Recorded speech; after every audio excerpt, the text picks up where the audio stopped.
అసలు వాళ్ళు ఆకలేసారు నా కోసం వచ్చారు కూడా అర్థం కాని సిచ్యువేషన్. ఫస్ట్ టైం మైక్ మా అమ్మగారు రావడం అంటే ఆల్మోస్ట్ తిరుపతి వెంకటేశ్వర స్వామి చేసినంత ఆనందంగా ఉంది. నేను జబర్దస్త్ స్టేజ్ మీదకి రావడానికి కూడా చాలా తక్కువ టైం పడుతుంది, కానీ ఈరోజు ఈ స్టేజ్ మీదకి రావడానికి నిజంగా చాలా ఎక్కువ టైం పడుతుంది. ఒక టైంలో ఇలా అందరూ మాట్లాడుకుంటూ పోతే ఆలోచన ఏం వచ్చేస్తుందేమో అని చిన్న సందేహం కూడా వచ్చింది నాకు నిజంగా. అసలు బేసిక్ ఈ ఈవెంట్ నేను ఇంకా కొంచెం ముందే రావాలి. దారిలోనే ఈ ఈవెంట్ చూసుకుంటూ వస్తున్నా, ఈ లోపు వాడు ఎవడో సుమగారికి లవ్ యూ చెప్పాడు. మాదాపు వెళ్ళాల్సిన అటు మణికొండ వెళ్ళి తిరిగి మళ్ళీ వ్యవసాయం వచ్చాడు.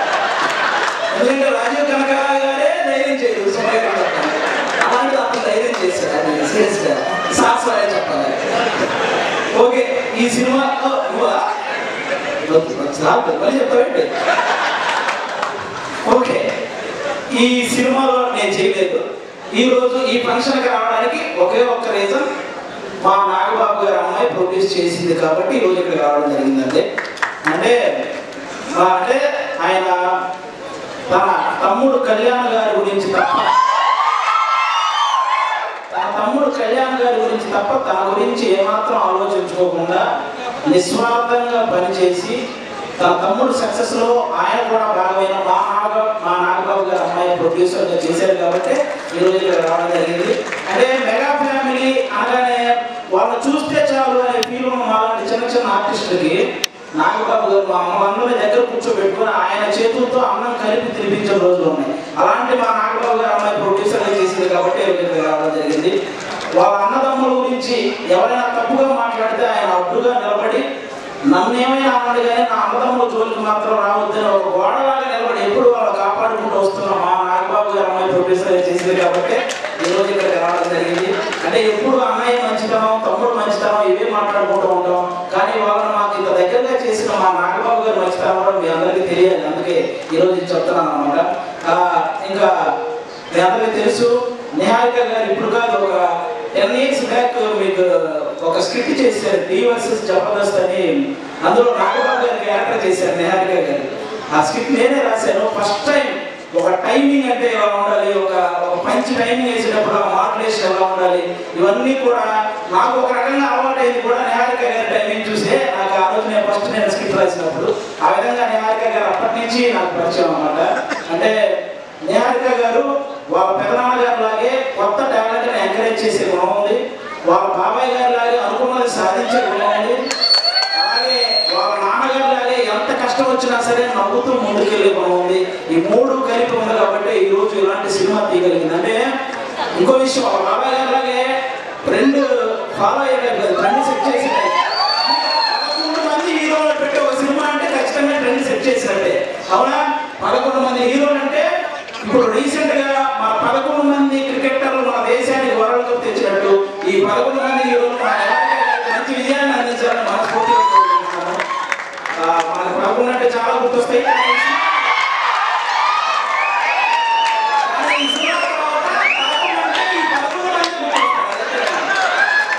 అదైతే నేను నమ్ముతున్నాను.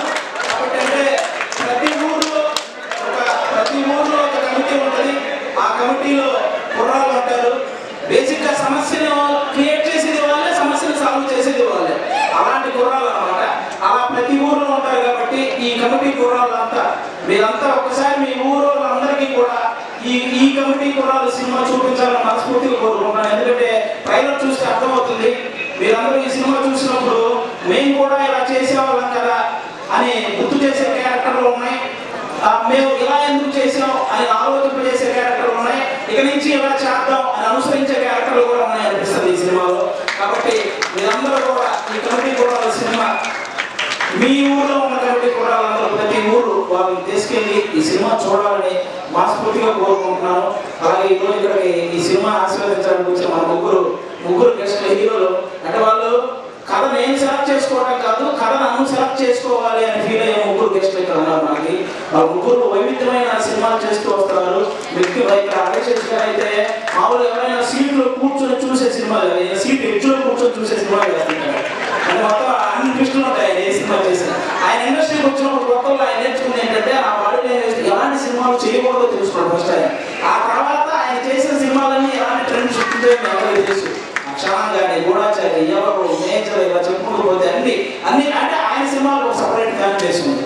ఇంకా మా సాయిధర్మ తేజ్ గారు మామూలుగా ఎవరైనా పేరులో ఇంటి పేరు పెట్టుకుంటారు, కొంతమంది క్యాస్ట్ పేరు పెట్టుకుంటారు, కొంతమంది నాన్నగారి పేరు పెట్టుకుంటారు. కానీ ఫస్ట్ టైం పేరులో అమ్మగారి పేరు పెట్టుకొని ప్రతి ఒక్కరూ వాళ్ళ అమ్మని అంతగా గౌరవించాలి అని మనందరికీ ఒక సంకేతాన్ని ఇచ్చినటువంటి హీరో మన సాయిధర్మ తేజ్ గారు. అంతేకాదు రీసెంట్గా ఒక ఓల్డ్ ఆర్టిస్ట్ మన పావలా శ్యామరావు గారు ఇబ్బందులు ఉంటే ఆవిడకి 5 లక్షలు సహాయం చేశారు మన సాయిధర్మ తేజ్ గారు. అంటే సంపాదించే శక్తి దేవుడు అందరికీ ఇస్తాడు, కానీ సహాయం చేసే మనసు కొంతమందికి ఇస్తాడు. అందులో మన సాయిధర్మ తేజ్ గారు ఉండడం నిజంగా మనందరి అదృష్టం. అంతేకాకుండా రీసెంట్గానే అంటే తండ్రికి కూతురికి కూడా తప్పుడు సంకేతాలు చూపిస్తూ చేసిన ఒక వీడియో మీద మొట్టమొదటి స్పందించిన హీరో మన సాయిధర్మ తేజ్. ఈరోజు సోషల్ మీడియాలో ఈ అమ్మను తిట్టేవాళ్ళు, అక్కలను తిట్టేవాళ్ళు తగ్గుతూ వస్తున్నారంటే దానికి రీజన్ మా సాయిధర్మ తేజ్ గారు తీసుకున్న ఆలోచన చేస్తున్నాం అన్నమాట. అలా ఆ సాయిధర్మ తేజ్ గారు ఇంకా మా వరుణ్ తేజ్ గారు మా నాగబాబు గారు అబ్బాయి. అంటే నేను తొలి ప్రేమ సినిమా ఫస్ట్ నాకు తొలి ప్రేమ సినిమా ద్వారానే సినిమాలో ఒక సక్సెస్ వచ్చింది. ఆ తీసిన డైరెక్టర్ కూడా ఇక్కడ ఉన్నారు వెంకటేశ్వర గారు. అంటే ఆయన కూడా మెగా ఫ్యామిలీ నుంచి వచ్చిన ఒక హీరో అన్న గర్వం ఎక్కడ ఉండదు మా వరుణ్ తేజ్ గారికి. చిరంజీవి గారు లాగే వైవిధ్యమైన కథను ఎంచుకుంటూ వెళ్తుంటారంటే అప్పట్లో చిరంజీవి గారు రుద్రవీణ చేశారు, గ్యాంగ్ లీడర్ లాంటి సినిమా చేశారు, అలాగే చంటబ్బాయి లాంటి కామెడీ సినిమా చేశారు, అప్పప్రాంతం లాంటి ఒక ప్రయోగమైన సినిమా చేశారు. అలాగే మా వరుణ్ తేజ్ గారు కూడా తొలి ప్రేమ లాంటి లాల్బాయ్ క్యారెక్టర్ చేశారు, ఫిదా లాంటి పక్కింటబ్బాయి లాంటి క్యారెక్టర్ చేశారు, అంతరిక్షం లాంటి ప్రయోగం చేశారు, గద్దల కూడా గణేష్ లాంటి మాసు చేశారు, F2 లాంటి పనులు. అంటే ఒక డైరెక్టర్కి ఛాలెంజ్, నేను ఏదైనా చేయగలను, మీరు ఎలాంటి సబ్జెక్టు వచ్చినా చేయగలను అనే హీరోగా మా వరుణ్ తేజ్ గారు తయారవుతున్నారు. కాబట్టి ఇలాంటి గెస్టులు ఈరోజు మన దగ్గర రావడం నిజంగా మీ సినిమా.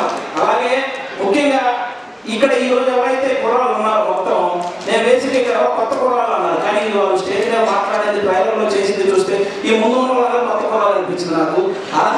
అలా మాట్లాడుతున్నారు అన్నమాట. కానీ అస్సలు సినిమా ఎక్స్పీరియన్స్ లేని ఈ టాలెంటెడ్ కుర్రాళ్ళకి సినిమా మాత్రమే ఎక్స్పీరియన్స్ ఉన్న సాయి కుమార్ గారితో కలిసి చేయడం మీ అందరూ అదృష్టం నిజంగా. కాబట్టి మీ అందరికీ once again all the best. August 9 తర్వాత ఖచ్చితంగా ఈ సినిమాకి సక్సెస్ మీట్ ఉంటుందని నేను మనస్ఫూర్తిగా కోరుకుంటున్నాను.